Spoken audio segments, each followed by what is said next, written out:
Blackstone Audio presents The Politically Incorrect Guide to Real American Heroes by Brion McClanahan. This book is read by Tom Weiner. To those who fight for and live traditional American principles and values, you are real American heroes. Introduction. Americans need heroes. Perhaps our heritage mandates that. Americans have tamed a vast wilderness, plowed fields, built companies, won wars in the face of insurmountable odds, spread liberty and civilization across thousands of miles of territory, and accomplished most of this on our own hook. We are fiercely independent, proud, hard-working, and, yes, heroic people. Yet, as the historian Frederick Jackson Turner lamented decades ago, the closing of the frontier in 1890 may have augured an end to this rugged individualism, this most truly American trait. Urbanization has made many Americans decadent.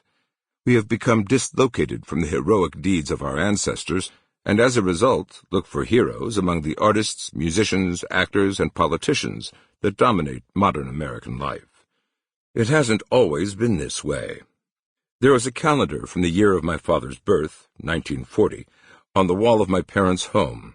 It was a freebie from an insurance company based in the North, but I noticed several years ago that the birthdays of both Robert E. Lee and Stonewall Jackson were included as holidays.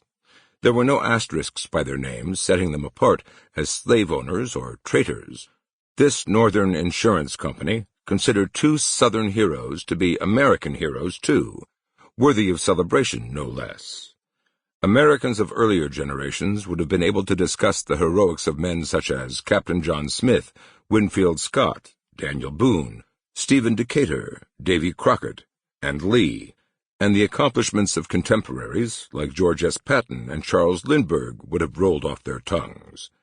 These genuine heroes were once as much a part of American life as baseball and apple pie. Unfortunately, the same reverence for the heroes of our past is missing from contemporary America. Neither students nor adults remember them. In 2005, AOL and the Discovery Channel produced a show entitled The Greatest American. Among the top 100 were close to 40 entertainers, including such greats as Hugh Hefner, Tom Cruise, Arnold Schwarzenegger, Dr. Phil, Madonna, Marilyn Monroe, and Michael Jackson. Ronald Reagan did top the list, and George Washington and Benjamin Franklin were among the top 5. But traditional heroes... Sample complete. Ready to continue?